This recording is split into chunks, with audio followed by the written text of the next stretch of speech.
Hey guys, good morning, नमस्कार, सुप्रभात। कैसे हैं आप सब लोग।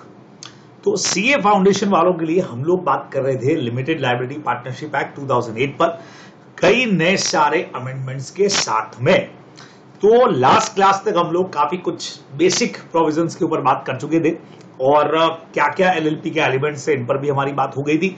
तो चलिए बात को आज आगे बढ़ाते हैं। आज बात करना चाह रहे हैं हम लोग डेजिग्नेटेड पार्टनर का डेफिनेशन के ऊपर और साथ ही इस पर कि कंपनी का इनकॉर्पोरेशन जो है, एलएलपी का जो इनकॉर्पोरेशन है उसका क्या प्रोसेस रहेगा, इन सब पर हम लोग आज कवर करना चाहेंगे।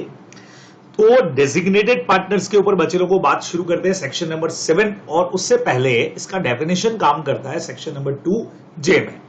तो 2 क्लॉज J क्या कहता है? Designated partner means any partner समझिएगा, यानी डेजिग्नेटेड पार्टनर भी एक पार्टनर ही है, लेकिन जिसको हमने डेजिग्नेटेड किया है as such pursuant to section 7। मतलब डेफिनेशन तो सिर्फ इतना कह के छोड़ रही है कि भैया डेजिग्नेटेड पार्टनर वो पार्टनर है जिसको सेक्शन 7 के अकॉर्डिंग डेजिग्नेटेड माना गया है। तो इसका मतलब अपने को पढ़ना पड़ेगा सेक्शन 7 जो यहां पे आपको दे रखा है। तो यहां थोड़ा सा आपको मैं क्लियर कर दूं बच्चे लोगों, जैसे कंपनी में बोर्ड ऑफ डायरेक्टर्स होते हैं वैसे यहां पे डेजिग्नेटेड पार्टनर्स है। हाँ, डिफरेंस ये है कि डायरेक्टर का मेंबर होना जरूरी नहीं होता है, लेकिन डेजिग्नेटेड पार्टनर वही बन सकता है जो पहले से पार्टनर हो, यानी कि ये डीपी, शॉर्ट में मैं आगे इसको डीपी बोलूंगा। तो डीपी बनने के लिए पहले आपका पार्टनर होना जरूरी है ना। तो क्या बोला है, देखिए पहला प्रोविजन क्या कहता है, every LLP shall have at least 2 designated partners. क्या बात है, 2 होने जरूरी है। अच्छा, पार्टनर भी 2 होने चाहिए और वही 2 पार्टनर ही डेजिग्नेटेड पार्टनर बन सकते हैं, कोई तीसरे को और को लाने की अपने को जरूरत नहीं है। लेकिन खासियत ये कि ये इंडिविजुअल होने जरूरी है और at least one of them shall be resident in India, और इन 2 में से एक जना इंडियन रेजिडेंट होना भी जरूरी है। ठीक है भाई। तो डीपी क्योंकि काम ये है तो इनके लिए इस बार आर्टिफिशियल पर्सन नहीं, इंडिविजुअल लोग होंगे, जबकि पार्टनर की डेफिनेशन में अपन ने पढ़ा था इंडिविजुअल और बॉडी कॉर्पोरेट दोनों हो सकते हैं, लेकिन ये सिर्फ और सिर्फ कौन होंगे बच्चे लोगों, इंडिविजुअल ही होने वाले हैं, बराबर। और 2 में से एक का रेजिडेंट इन इंडिया होना जरूरी है। तो हमने कहा सर बात तो सब समझ में आई, लेकिन अगर हम बात करें हमारे लास्ट क्लास के मैटर पर, जो ये एक सिस्टम आपको मैंने बताया था, मान लेते हैं हमारे इस फर्स्ट केस में मिस्टर ए और बी 2 लोग हैं और 2 ही पार्टनर्स हैं एलएलपी के। तो बट ऑब्वियस है कि ये दोनों ही डेजिग्नेटेड पार्टनर हो सकते हैं और इनमें से एक का इंडियन रेजिडेंट होना जरूरी है। अब इंडियन रेजिडेंट का मतलब क्या होगा, अभी अपन बात करते हैं। बेसिक मतलब हालांकि वही है जो आप लोगों ने पढ़ा हुआ है पहले भी, ओपीसी के अंदर भी सेम वही रिक्वायरमेंट यहां पे भी है। लास्ट फाइनेंशियल ईयर में एटलीस्ट 120 डेज और मोर वो इंडिया में रहा है, तो वो हमारा पर्सन आ जाएगा किसमें, रेजिडेंट इन इंडिया में। अभी अपन पढ़ने वाले हैं। दिक्कत कब आएगी, बाय चांस हमारी एलएलपी ऐसी है, जो सेकंड केस था जहां 2 बॉडी कॉर्पोरेट्स हैं, अगर ये 2 बॉडी कॉर्पोरेट्स हमारे पार्टनर्स हुए तो अब यहां पे डेजिग्नेटेड कौन बनेगा, क्योंकि उसका इंडिविजुअल होना जरूरी है। या तीसरा वाला जो सीन था जहां मान लीजिए एक तो इंडिविजुअल पर्सन है और एक साथ में कंपनी आ गई और एक एलएलपी आ गई, तो भाई यहां पे कौन बनने वाला है, डेजिग्नेटेड पार्टनर। तो इसका रास्ता इन्होंने दिखाया है बच्चे लोगों, देखिएगा, और ये रास्ता आप लोगों को पता भी है। यहां लिखा है इफ एन एलएलपी, अगर किसी एलएलपी में सारे ही पार्टनर बॉडी कॉर्पोरेट हो, जैसा अभी मैंने आपको कहा 2 हैं, दोनों ही बॉडी कॉर्पोरेट हैं, या जहां पे एक या 1 और मोर पार्टनर इंडिविजुअल और साथ में बॉडी कॉर्पोरेट हो, तो क्या करना है, तो इन्होंने बोला at least 2 individual who are partners of such LLP.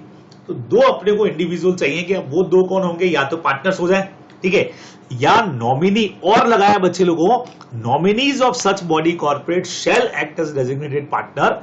तो अगर मान लीजिए 2 ही बॉडी कॉर्पोरेट्स हो गए तो फिर क्या करेंगे, तो उन 2 के जो रिप्रेजेंटेटिव्स होंगे, जो नॉमिनीज होंगे, बट ऑब्वियस है ये खुद तो आर्टिफिशियल पर्सन है तो अपने नॉमिनीज के थ्रू ही काम करेंगे, वो यहां पे डेजिग्नेटेड पार्टनर बन सकते हैं। कि अपने को ध्यान में रखना चाहिए, सीधा सीधा सा पॉइंट हमारा हो गया।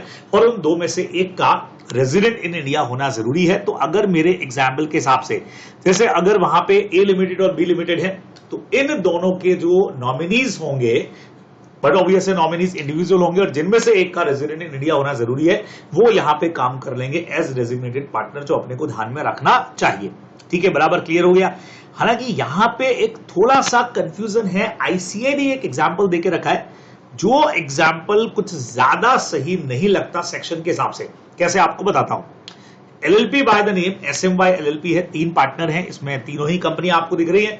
तो इन्होंने बोला this will not be considered for registration because the requirement of LLP is 2 individual member as a partner हमको चाहिए apart from the body corporate. तो सेड LLP मस्ट कंसिस्ट, अब ये कह रहे हैं इसमें 5 पार्टनर इनको रखने पड़ेंगे, जहां पे 3 बॉडी कॉर्पोरेट्स होंगे और 2 इंडिविजुअल को आपको साथ में लेना पड़ेगा ताकि वो डेजिग्नेटेड पार्टनर बन जाए। तो अब ये वाली जो ऊपर वाला प्रोविजन है उसके साथ ही जस्टिफाई नहीं करता है। 3 पार्टनर भी अगर है तो चलेगा ना भाई, क्या दिक्कत है। इनके जो नॉमिनीज होंगे वो डीपी की तरह से काम कर लेंगे, क्योंकि ऊपर सेक्शन यही कह रहा है nominees of such body corporate. देखिए अगर by chance all the partners our body corporate, अगर सारे पार्टनर बॉडी कॉर्पोरेट हुए तो ये वाला प्रोविजन हमारा काम आ जाएगा। ठीक है कि भाई या तो 2 इंडिविजुअल अगर है तो अच्छी बात है, नहीं तो nominee of such body corporate shall act as designated partner, तो वो काम कर लेंगे। तो उस हिसाब से ये एग्जाम्पल मुझे सही नहीं लगता है। प्रैक्टिकली आईसीए ने दे रखा है इस एग्जाम्पल को, लेकिन मुझे लगता है 3 अगर कंपनीज भी पार्टनर हैं तो इनके जो नॉमिनीज होंगे वो डीपी की तरह से काम कर लेंगे। तो ये आप लोग ध्यान में रखने वाले हैं। ठीक है, अच्छा एक्सप्लेनेशन आपको मैंने बता ही दिया था।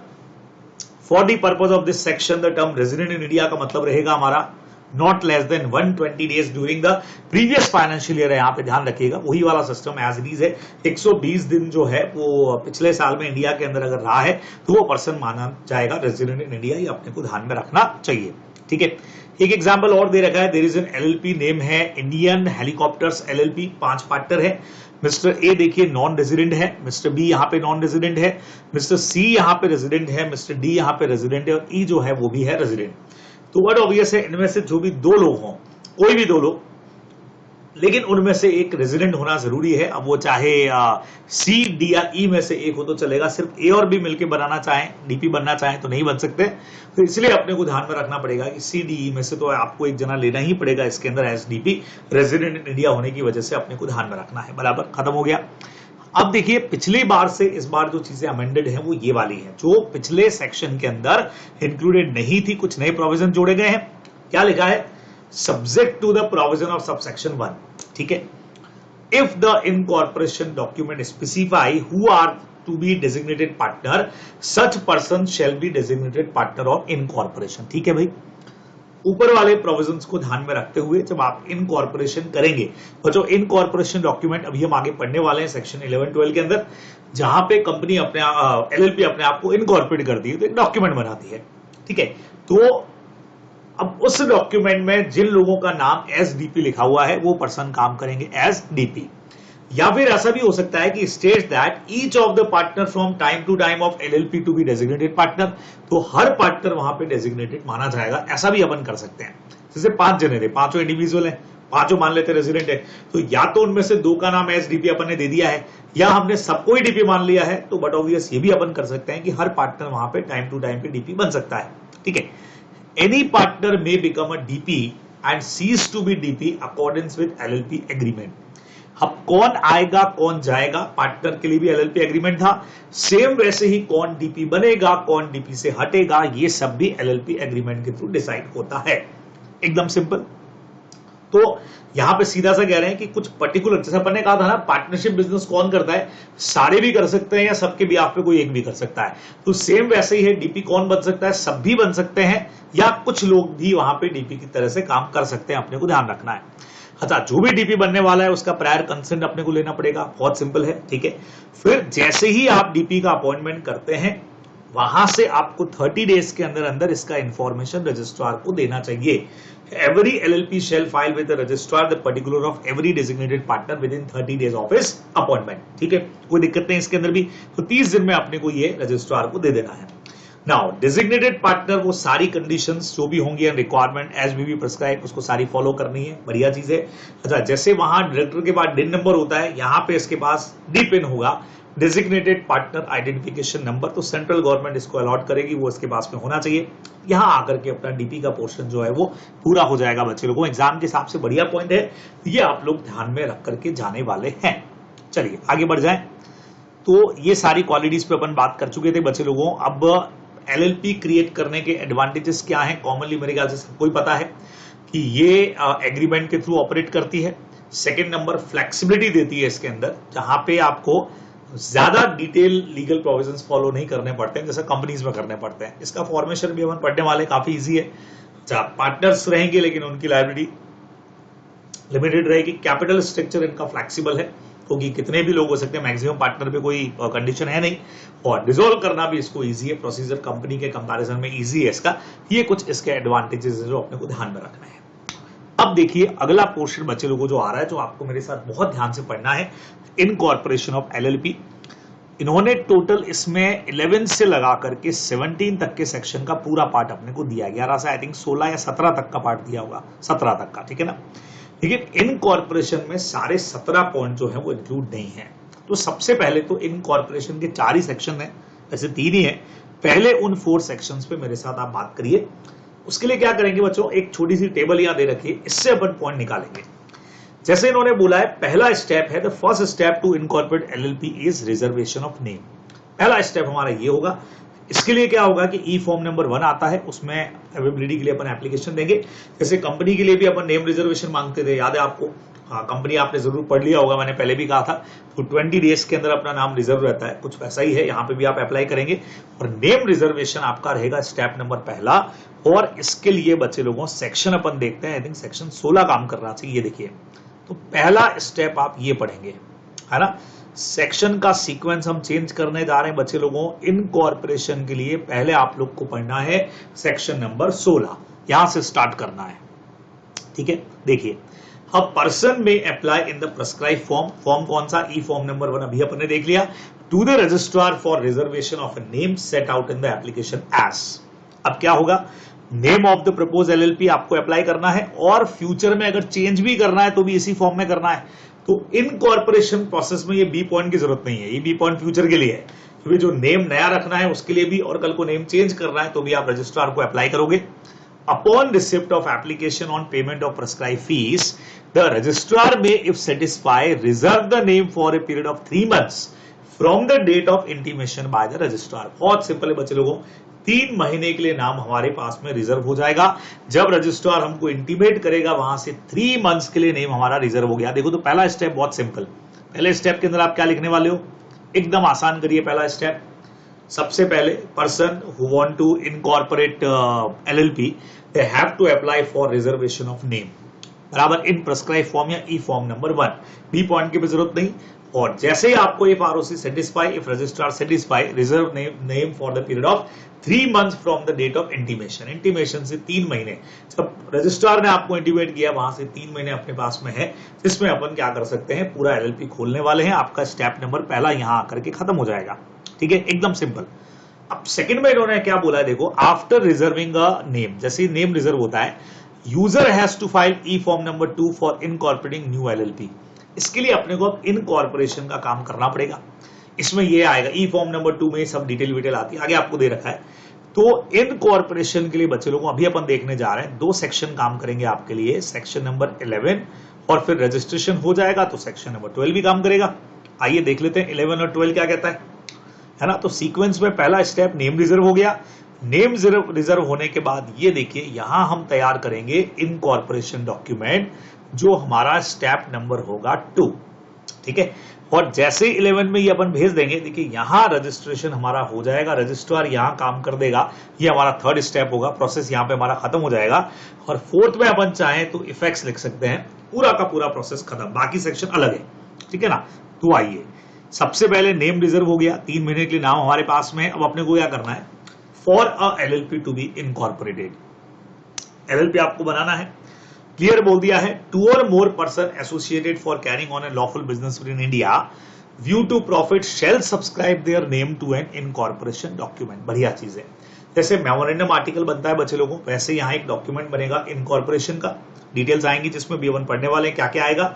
और इस पर 2 या 2 से ज्यादा लोगों के सिग्नेचर होने वाले हैं। सब्सक्राइबर टू मेमोरेंडम होता था ना, बिल्कुल वैसे ही, तो 2 या ज्यादा, कम से कम 2 तो चाहिए। फिर आगे क्या बोला है, The incorporation document shall be led in such manner and with such fees, जो भी प्रेस्क्राइब होगी देखा जाएगा, वो अपने को उस स्टेट के रजिस्ट्रार को भेजना है जहां एलएलपी का रजिस्टर्ड ऑफिस सिचुएटेड होगा। तो एलएलपी का रजिस्टर्ड ऑफिस जोधपुर राजस्थान के अंदर सिचुएटेड है, तो इस स्टेट के जो रजिस्ट्रार रहेंगे, जैसे कंपनीज में होता है, वहां अपने को इनकॉर्पोरेशन डॉक्यूमेंट भेजना पड़ेगा, ठीक है। सी पॉइंट बाद में पढ़ेंगे बच्चों, पहले ये पढ़ लो कि इनकॉर्पोरेशन डॉक्यूमेंट में लिखेंगे क्या, इसके अंदर का मैटर क्या होगा। बिल्कुल वही जैसा पार्टनरशिप डीड में मेनली होता है। सबसे पहला बी इन फॉर्म एज में बी प्रेस्क्राइब फॉर्मेट होगा। एलएलपी का नेम आ गया, देख लीजिए, बिजनेस क्या करेंगे, एड्रेस क्या रहेगा एलएलपी के रजिस्टर्ड ऑफिस का, फिर जो पर्सन एज पार्टनर्स आ रहे हैं उनका क्या नेम और एड्रेस रहेगा, फिर जो person as a designated partner आ रहे हैं उनका नेम और एड्रेस क्या रहेगा, ठीक है, और कोई भी इंफॉर्मेशन जो प्रेस्क्राइब हो वो सब अपने को लिख देना है। ये सारा इंफॉर्मेशन अपन ने इनकॉर्पोरेशन डॉक्यूमेंट में लिख दिया, सब इंफॉर्मेशन आ गया वहां पे। अब ये इंफॉर्मेशन क्या करना है अपने को, अपने ऊपर पढ़ ही लिया, जिस स्टेट में हम लोग एलएलपी खोलने जा रहे हैं वहां के रजिस्ट्रार को हम लोग भेज देंगे, ठीक है। अच्छा, साथ में क्या करना पड़ेगा बच्चे लोगों, एक और चीज ये देखिएगा, अब साथ में अपने को एक चीज और लगाना है, ये स्टेटमेंट तो है ही, अब साथ में अपने को ये एक चीज स्टेटमेंट और लगानी पड़ेगी, आपको याद हो, देखिए इसलिए कंपनी बार बार पहले पढ़ने को बोलता हूं। कंपनी में जब हम लोग इनकॉर्पोरेशन करवाते थे तो INC 7, INC 8, INC 9 ये सब भेजते थे, तो उसमें INC 8 में प्रोफेशनल की तरफ से एक डिक्लेरेशन होती थी कि all the requirements of companies act created with incorporation of company have been complied, have been fulfilled. Same चीज यहां पे भी आएगी कि ऑल द रिक्वायरमेंट्स ऑफ द LLP Act related with the incorporation of LLP have been complied। और declaration करने वाले वही लोग हैं अपने, एडवोकेट, CA, CS, CWA और इनकॉर्पोरेशन से जुड़ा हुआ कोई पर्सन। तो देखो ये स्टेटमेंट कहां फाइल होगा, इनकॉर्पोरेशन डॉक्यूमेंट के साथ में जाएगा बच्चे लोगों, जो ऊपर इनकॉर्पोरेशन डॉक्यूमेंट आपने पढ़ा ना डिटेल वाला, उसके साथ में ये जाएगा। और ये डिक्लेरेशन कौन करेगा, देखो एडवोकेट करेगा, CS करेगा या CA करेगा या अपना CA में कॉस्ट अकाउंटेंट करेगा, जो LLP के फॉर्मेशन से जुड़ा है। कंपनी का पॉइंट है हमारा बिल्कुल सेम। एंड बाय एनीवन जिसका नाम एज सब्सक्राइबर आपने लिखा है, कम से कम 2 लोग तो होंगे हर एलएलपी में, सब्सक्राइबर टू इनकॉर्प, वहां बोलते थे सब्सक्राइबर टू मेमोरेंडम, यहां बोलेंगे सब्सक्राइबर टू इनकॉर्पोरेशन डॉक्यूमेंट, ठीक है। That all the requirement of this act and the rules made thereunder have been complied with, जो भी मैंने आपको कहा था इन रेस्पेक्ट ऑफ इनकॉर्पोरेशन, और जो भी नेसेसरी मैटर थे वो हमने सारे पूरे कर दिए। तो सिंप्लीफाई आप कैसे करोगे, all the requirement of this act have been complied with, किससे रिलेटेड था, with the incorporation of LLP। ये स्टेटमेंट भी अपने को साथ में लगाना है। तो यहां क्या करना है बच्चे लोगों, इनकॉर्पोरेशन डॉक्यूमेंट तैयार करो, कम से कम 2 लोगों के साइन आ जाएंगे, ये सारी डिटेल आ जाएगी, साथ में स्टेटमेंट लग जाएगा। अब सर ये सब लगा के क्या करें, लगा करके भेज दो भैया रजिस्ट्रार को, अपने पढ़ ही लिया। लेकिन अगर ये जो स्टेटमेंट भेजा, if a person makes a statement, ये जो ऊपर अभी पढ़ा CA, CWA और विच ही नोज, और जो सब्सक्राइबर थे जिन्होंने 2 लोगों ने साइन किए रहेंगे कम से कम, उनको ये पता था कि ये चीज गलत है, या does not believe it to be true, same वही बात हो गया, पता था कि गलत है, या ये पता था कि सच नहीं है, जो भी कुछ है बच्चों, फॉल्स स्टेटमेंट या ओमिशन ऑफ द फैक्ट जो भी कुछ है, तो यहां उनके लिए 2 साल की जेल यात्रा का प्रबंध किया गया है। साथ में फाइन उनके अगेंस्ट में मिनिमम लगा है बच्चे लोगों 10,000 से लगा करके 5 लाख तक का फाइन इन पर लगने वाला है। तो ये आप लोगों को मेनली ध्यान में रखना चाहिए, सीधा सीधा सा अपना प्रोविजन है, आप लोग ध्यान में रखेंगे। क्लियर, बराबर, तो समझ आया आप लोग को। तो दूसरे स्टेप में हमने इनकॉर्पोरेशन डॉक्यूमेंट बना लिया है। चलिए अब तीसरे स्टेप की तरफ चलते हैं। अब सारा काम रजिस्ट्रार के हाथ में, भाई हमने रजिस्ट्रार को सब कुछ भेज दिया है। रजिस्ट्रार साहब क्या करेंगे, चीजों को चेक करेंगे, सेटिस्फाई है तो रजिस्टर में नाम लिख के सर्टिफिकेट इशू करेंगे, बधाई हो इनकॉर्पोरेशन हो गया। देखो, when the requirement of section 11 have been complied, जो ऊपर आपने पढ़ी, with the registrar, तो वो क्या करेगा, retain the incorporation document, retain यानी रख लेगा, और 14 डेज के अंदर अंदर रजिस्टर कर लेगा उस इनकॉर्पोरेशन डॉक्यूमेंट को भी, और LLP को इश्यू कर देगा सर्टिफिकेट। बस सीधा सा काम है बच्चों, 14 डेज में अपने पास में सर्टिफिकेट आ जाएगा, वो रजिस्टर भी कर लेंगे, ठीक है।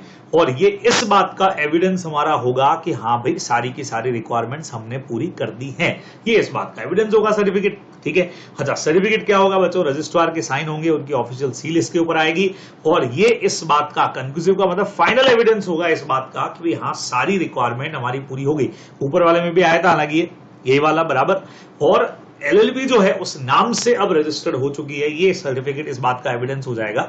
ये आप लोग को ध्यान में रखना चाहिए। तो सिंपल सी बात है, सेक्शन 12 वाली, कोई टेंशन इसके अंदर नहीं, बहुत इजीली आप लोग इसको कर सकते हैं कि 14 डेज में वो रजिस्टर कर भी देगा और अपने को सर्टिफिकेट इश्यू कर देगा, ये अपने को ध्यान में रखना है, बराबर। तो 2 चीजों का, एक तो हमने सारी प्रोसेस कंप्लीट कर दिया है और उस नाम से कंपनी रजिस्टर्ड हो गई है, इस बात का ये सर्टिफिकेट एविडेंस होगा। सेक्शन 12 में हमारा इनकॉर्पोरेशन प्रोसेस खत्म। 3 स्टेप आप लोगों को सिंपल लिख देने, सीक्वेंस मैंने बता दी वो फॉलो करना, पहले 16 फिर 11 फिर 12। सर 14 वाला का क्या करना है, 14 में बच्चों इफेक्ट दिए हैं, वही इफेक्ट्स है जो सेक्शन 9 में कंपनीज के थे कि भाई अब ये चूंकि रजिस्टर्ड हो गई तो अपने नाम से केस कर सकती है, इसके नाम पे केस हो सकता है, इसका कॉमन सील हो जाएगा, अपने नाम से प्रॉपर्टी मूवेबल एसेट को होल्ड करेगी, बराबर। और जैसे बॉडी कॉर्पोरेट काम करती है कोई भी सेपरेट लीगल एंटिटी, वैसे ये भी काम करेगी, अपने को ध्यान में रखना चाहिए। तो इनकॉर्पोरेशन तो यहां आकर के आपका खत्म हो जाएगा। अब इन्होंने क्या किया, यहां कुछ सेक्शंस अपने को और दिए बच्चों। नेम से रिलेटेड एक पॉइंट दिया, अपने रिजर्वेशन ऑफ नेम पढ़ लिया। नेम से रिलेटेड कैसा नाम होना चाहिए इसका, वहां कुछ पॉइंट आपको दे रखे, उसमें लेने की जरूरत नहीं थी आपको, आप इस टाइप में 16 से ही चालू करेंगे, ठीक है। फिर उसके बाद नेम में चेंज करना है, उसके लिए 17, तो हम लोग अभी 15 और 17 पढ़ने वाले हैं। फिर रजिस्टर्ड ऑफिस के लिए एक और सेक्शन 13 नंबर इन्होंने दिया। 3 सेक्शन हम लोग और यहाँ पे इस सेटअप के अंदर अभी खत्म करने वाले हैं। आइए इसको पढ़ लेते हैं। चलिए नेम से स्टार्ट कर दे।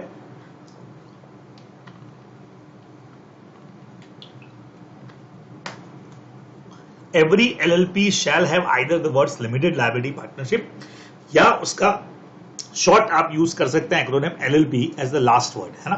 तो अभी अपन ने जो एग्जांपल भी किया था, या तो नाम के बाद में पूरा लिमिटेड लाइबिलिटी पार्टनरशिप या सिर्फ LLP भी आप लिख सकते हैं। और कोई भी LLP का नाम ऐसा नहीं होगा जो सेंट्रल गवर्नमेंट की नजर में अनडिजायरेबल है, जो इसकी लंबी चौड़ी लिस्ट है ना। तो जैसे आपने कोई नाम ऐसा रख दिया जो गवर्नमेंट से कनेक्शन दिखाता हो, या कोई रिलीजियस फीलिंग्स को हर्ट करता हो, या कोई एनिमी कंट्री के नाम से रख दिया, टेररिस्ट के नाम से मैच कर रहा है, कुछ भी जो सेंट्रल गवर्नमेंट को लगे कि अनडिजायरेबल है, वो आप नाम नहीं रख सकते। तो no limited liability partnership shall be registered. ये ऐसे भी बोल सकता हूं, LLP shall not be registered by a name, तो सेंट्रल गवर्नमेंट की नजर में अनडिजायरेबल है। एग्जाम्पल मैंने आपको दे दिए। या पहले से बनी हुई किसी LLP आइडेंटिकल और too nearly resemble of that of any other LLP, उससे मैच करती है, या किसी कंपनी के नाम से मैच करती है, या रजिस्टर्ड ट्रेडमार्क अगर किसी ने ले रखा है उससे अगर मैच करती है, मतलब सेम ट्रेडमार्क उनका और हमारा मैच कर रहा है, ठीक है। उनका ट्रेडमार्क भी मान लीजिए हमने जो नाम रखा है, एक अभी इंटर वालों को मैं क्वेश्चन करवा रहा था, उसमें भी कंपनी में भी सेम पोर्शन है कि जहां एक कंपनी के नाम के साथ में कोई बसंती वर्ड आ रहा था और सेम बसंती जो है वो किसी और ने ट्रेडमार्क अपना करवा रखा है, तो उन्होंने कंप्लेन किया भी हमारा सेम नाम इन्होंने यूज कर लिया हमारे ट्रेडमार्क वाला। तो वही चीज है, उससे मैच करता नहीं होना चाहिए। अच्छा, यहाँ ये नहीं लिखा है किसी पार्टनरशिप से मैच करता नहीं होना चाहिए, बच्चों समझना। इन्होंने सिर्फ किसको रोका है, LLP से मैच नहीं करना चाहिए, कंपनी से मैच नहीं करना चाहिए, रजिस्टर्ड ट्रेडमार्क से मैच नहीं करना चाहिए, अपने को ध्यान में रखना है। और मैच किया होता दिखा, अगर मान लो एक बार रजिस्टर्ड हो गई और फिर लगा कि नाम मैच कर रहा है, चेंज करना पड़ेगा, और उसी के लिए काम करेगा हमारा सेक्शन नंबर 17। अब 17 को समझिएगा। सेक्शन 17 वैसे कंपनीज एक्ट के एकदम सेक्शन नंबर 16 की तरह है। 16 आप लोगों के कोर्स में है नहीं, अगर होता तो मैं यहां लिख देता सेम है सेक्शन 16, क्योंकि दोनों के अंदर का मैटर सेम है। तो बड़ा सेक्शन है लेकिन इजी बहुत है, ध्यान से समझिएगा, मैं समझाता हूं आपको। LLP के नाम में चेंज क्यों होगा। नॉटविथस्टैंडिंग एनीथिंग इन सेक्शन 15-16, 15 में आपने नाम अप्लाई किया, 16 में आपका नाम रिजर्व हो गया, ओके, कुछ भी हो। इफ थ्रू इनएडवर्टेंस और अदरवाइज, इनएडवर्टेंस का मतलब हो गया बच्चों, हाँ, बाई चांस अनजाने में या गलती से कुछ भी हो गया हो। और LLP on it's first registration, या अगर आपने नाम चेंज किया है तो वो जो भी कुछ है, इज आइडेंटिकल और टू नियरली रिसेंबल विद, अगर उसका नाम मैच कर गया है किसी और LLP से या किसी कंपनी से या पहले से रजिस्टर्ड किसी ट्रेडमार्क से, as is likely to be mistaken for it. अब यहां आपके दिमाग में डाउट आएगा, सर अभी तो अपन ने पढ़ा था कि ये नाम नहीं होना चाहिए, फिर कैसे हो गया, रजिस्ट्रार ने रजिस्टर्ड कैसे कर दिया। बच्चों कुछ भी हो गया हो, गलतियां सबसे होती है, मैं तो कहता हूं गलती से हो गया सर तो रजिस्ट्रार को सजा दो। बेटा रजिस्ट्रार को सजा LLP एक्ट में तो नहीं हो सकती है, हमारा LLP एक्ट तो सिर्फ LLPs पे लगता है, तो वो एक अलग सिस्टम है, उसको बाद में देखेंगे। लेकिन 2 LLP एक नाम से चलने के लिए क्या हो सकता है, वो सब अपन यहां पढ़ने वाले हैं। भैया गलती तो हो गई लेकिन सुधारना तो पड़ेगा ना, तो अभी हम फोकस किस पे करेंगे, सुधार पे। तो हम नहीं चाहते थे कि ऐसा हो जाए, लेकिन गलती से, अच्छा कई बार अपने को नहीं लगता है कि हो गया है, लेकिन बाद में किसी ने कंप्लेन किया और कोर्ट को लगता है कि नहीं ये नाम तो आपका सिमिलर है, गलत है, ये आप नहीं कर सकते हो, ठीक है ना। तो कई सारी चीजें याद करो, ये वही सुनेंगे समझेंगे जिन्होंने कंपनीज एक्ट पढ़ा है। यार ऐश्वर्य रेलवे कैरिज में उसको लगा था कि जनरल कॉन्ट्रैक्टर में रेलवे लाइंस में इंक्लूड है, जबकि थी नहीं। तो ऐसा ही कुछ है, हमको लग रहा है कि नहीं हमारा नाम तो रिजेंबल नहीं कर रहा है, हम चीज ही अलग कर रहे हैं, लेकिन कहीं लगता है कि नहीं आपका नाम तो सिमिलर नाम से आप काम कर रहे हो, सेम काम कर रहे हो, तो ऐसे में ही ऑब्जेक्शन हो सकता है, ठीक है।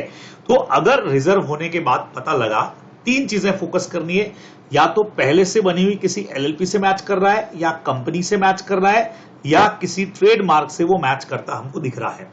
तो इसके लिए सेंट्रल गवर्नमेंट को लगाई जाएगी एप्लीकेशन। अब सर ये एप्लीकेशन कौन लगाएगा? बट ऑब्वियस है यही पुराने लोग, एलएलपी वाले, कंपनी वाले और ट्रेडमार्क वाले एप्लीकेशन लगाएंगे। और क्या होगा? सेंट्रल गवर्नमेंट ऑर्डर करेगा to change its name within 3 months from the date of direction. ये लास्ट पैरा पढ़ता हूं मैं, वापस सुनना। Then on an application of such LLP, ये एप्लीकेशन किसको लगाई? सेंट्रल गवर्नमेंट ने, या तो एलएलपी ने लगाई, या अगर कोई जैसा मैंने कहा कंपनी वगैरह है, मतलब एलएलपी ने लगाई या प्रोप्राइटर ने लगाई, या अगर कोई कंपनी है तो कंपनी ने लगाई। प्रोप्राइटर किस केस के अंदर आया? ट्रेडमार्क के केस के अंदर, ठीक है ना। अगर इन्होंने एप्लीकेशन लगाई, इन्होंने कंप्लेन की, तो द सेंट्रल गवर्नमेंट में डायरेक्ट दैट, तो सेंट्रल गवर्नमेंट ऑर्डर करेगी that such limited liability partnership to change name, और मान लो नाम चेंज अभी किए ही था और वो मैच कर गया है, तो within a period of 3 months from the date of issue of such direction, 3 महीने के अंदर अपने को नाम चेंज करना पड़ेगा। तो बच्चों सुनना, हमारी एलएलपी किसी पहले से बनी हुई एलएलपी या कंपनी या कोई किसी ने ट्रेडमार्क रजिस्टर्ड करवा रखा था, उससे हमारा नाम मैच कर गया, तो वो लोग क्या करेंगे? सेंट्रल गवर्नमेंट को कंप्लेन करेंगे, और सेंट्रल गवर्नमेंट हमको नेम चेंज करने के लिए बोलेगी एलएलपी को, और उनको विद इन 3 months नाम में चेंज करना है। ठीक है, ये पॉइंट बहुत जबरदस्त है बच्चों, ध्यान से समझना। Provided that N application of the proprietor of the registered trademark shall be maintainable within a period of 3 years from the date of incorporation or registration or change of the LLP under this act। देखो 3 साल के time period का मतलब समझना बच्चों, ध्यान से सुनना।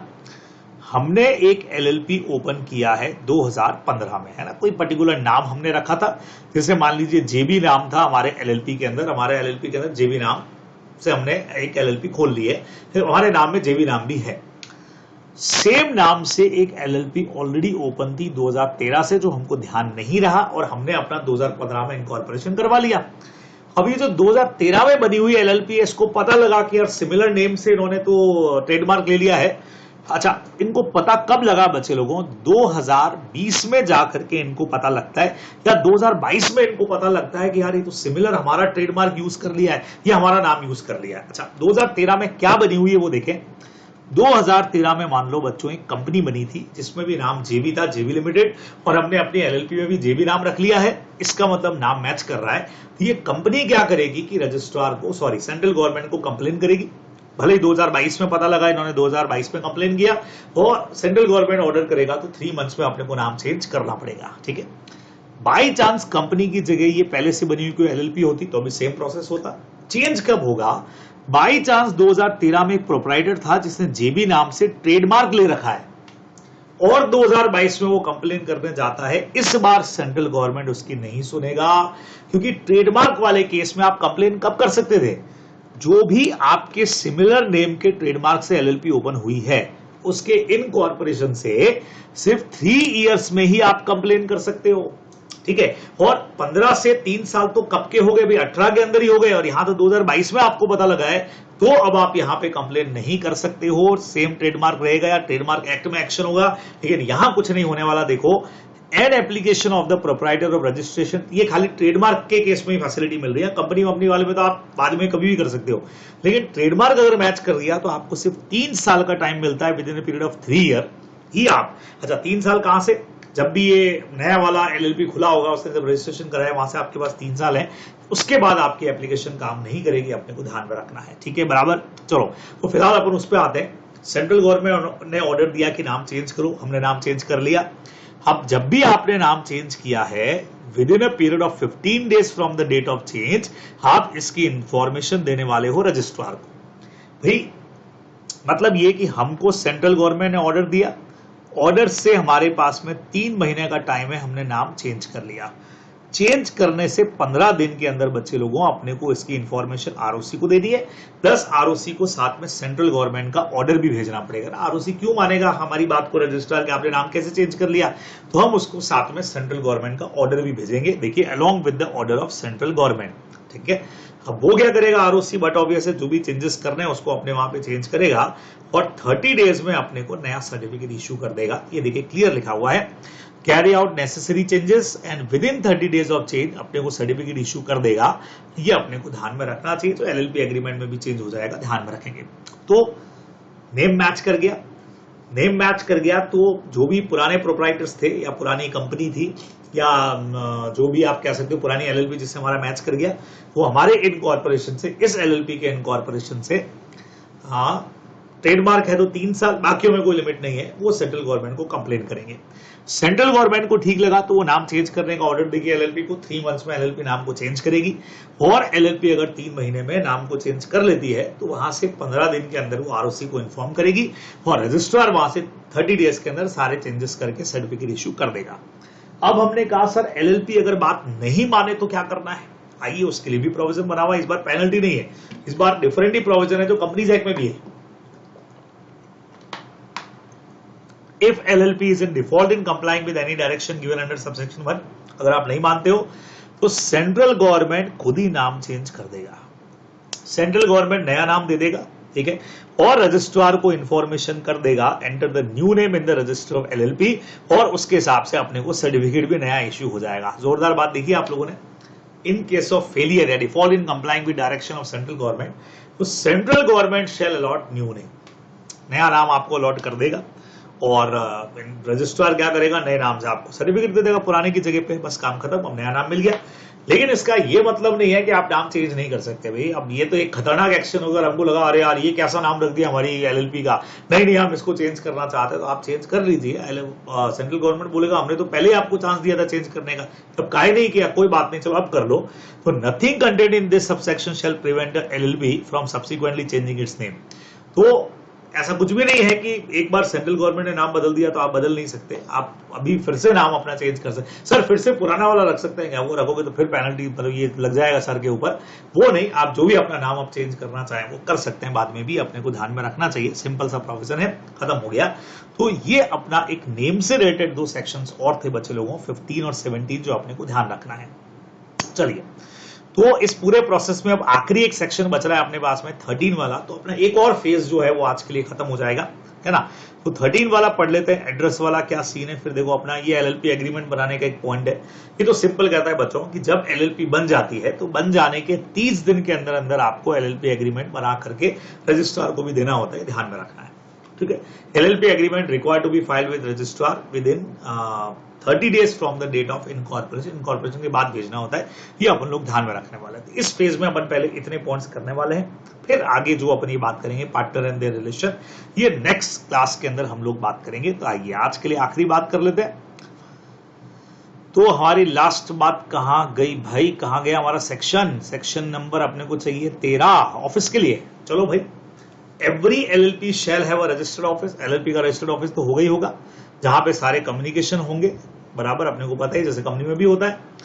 अब अ डॉक्यूमेंट में बी सर्व्ड ऑन एलएलपी और अ पार्टनर और designated partner by sending by post. Okay, अब हर एलएलपी का एक एड्रेस होगा, हो गया सर एड्रेस। तो अब जो भी डॉक्यूमेंट एलएलपी या उसके पार्टनर को भेजा जाएगा वो कैसे भेजा जाएगा? पोस्ट से भेजा जाएगा under a certificate of posting. Sir ये क्या होता है बच्चे लोगों? रजिस्टर्ड पोस्ट या आपने स्पीड पोस्ट तो देखी होगी, है ना, जो आपको जाके पोस्ट ऑफिस में देनी है और इस बात का आपको प्रूफ मिलता है कि हाँ भाई आपने भेज दिया है, तो उसको अपन कहते हैं या तो सर्टिफिकेट ऑफ पोस्टिंग या रजिस्टर्ड पोस्ट से भेजोगे, या any other manner as may be prescribe, और भी कोई तरीका जो आगे प्रेस्क्राइब हो जाए। कहां भेजना है? At the registered office at any other address specifically declare by LLP for the purpose and in such form as may be prescribe. Okay, समझ गए। एलएलपी का एक रजिस्टर्ड ऑफिस तो होगा जहां पे सारे डॉक्यूमेंटेशन होंगे, ठीक है। बाई चांस तो जो भी पोस्ट भेजी जाएगी या तो सर्टिफिकेट ऑफ पोस्टिंग, बच्चों ये क्या होता है? रजिस्टर्ड पोस्ट का ही एक तरीका है, ठीक है, जिससे हमारे पास प्रूफ रहता है कि हाँ सामने वाले को हमारा पोस्ट डिलीवर हो गया है। या रजिस्टर्ड पोस्ट से भेजोगे या और कोई माइनर कल को ऐड हो जाए, कल को मान लो ये एड्रेस हटा करके इलेक्ट्रॉनिक मोड कर देंगे, मेल से भेजना, खबर वो पढ़ लेंगे, ठीक है। अच्छा, जैसे आप लोग अपने फॉर्म में 2 एड्रेस भेजते हो, कंपनी लॉ में भी मैंने आपको कहा था एनसी वाइस पे अपन भेजते हैं, एक तो अपना मेन एड्रेस और नहीं तो कॉरेस्पॉन्डेंस एड्रेस। तो अगर वो डिक्लेयर कर रखा है तो वहां पे डॉक्यूमेंट भेजे जाएंगे। एलएलपी टाइम टू टाइम पे चेंज कर सकती है, मे चेंज इस प्लेस ऑफ रजिस्टर्ड ऑफिस, बिल्कुल चेंज करे, लेकिन उसके लिए आपको रजिस्ट्रार को एक पर्टिकुलर फॉर्म के अंदर इंफॉर्मेशन देना होगा, जो भी कंडीशन है वो पूरी करनी पड़ेगी, और उसके बाद आपका चेंज तभी इफेक्टिव होगा जब आप इंफॉर्मेशन रजिस्ट्रार को देते हो। तो एज में भी प्रेस्क्राइब लिखा हुआ है, तो अभी एट प्रेजेंट तो आप लोगों के कोर्स में दिया नहीं इन्होंने। प्रोसीजर क्या है इसके चेंज का, तो आप लोगों को तो सिंपल पढ़ लेना है कि हाँ भाई अपन प्रोसीजर फॉलो करके रजिस्टर्ड ऑफिस में चेंज कर सकते हैं, कोई दिक्कत नहीं है, लेकिन उसका इन्फॉर्मेशन अपने को रजिस्ट्रार को टाइम पे देना पड़ेगा। और अगर ये सेक्शन फॉलो नहीं किया, कोई भी इसमें डिफॉल्ट किया, रजिस्ट्रार को इन्फॉर्म नहीं किया है, ऐसा कुछ आपने किया, तो क्या होगा, जो भी एलएलपी है और जो भी उसका पार्टनर है वो रिस्पॉन्सिबल हो जाएगा 500 रुपीज ईच डे के लिए, जब तक गलती चालू रहती है। मैक्सिमम जो है वो 50,000 रुपया है, अपने को ध्यान में रखना है। एंड एवरी पार्टनर के लिए आप लोग ध्यान में रखेंगे। मैक्सिमम वाला कंसेप्ट वो आपको पता ही है, 500 रोज का है, और मैक्सिमम ज्यादा से ज्यादा जो हो सकता है पर डे का नहीं, ओवरऑल जो है वो 50,000 से ऊपर नहीं जाएगा। ये आपका एक कंसेप्ट है रजिस्टर्ड ऑफिस का। अगर चेंज है तो इस तरह से होगा।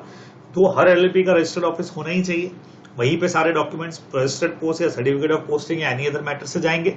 चेंज कर रहे हो तो इसका इन्फॉर्मेशन भी रजिस्ट्रार को दो, और सेक्शन फॉलो नहीं किया तो ये पेनल्टी लगेगी, आपको ध्यान में रखना है। चलिए, तो एक फेज हमारा और जो है वो यहाँ आकर के हो जाएगा कंप्लीट। इतना आज के लिए आप लोग करें। नेक्स्ट क्लास जो हमारी होगी उसके अंदर हम लोग पार्टनर्स एंड देयर रिलेशंस के ऊपर आगे बात करने वाले हैं।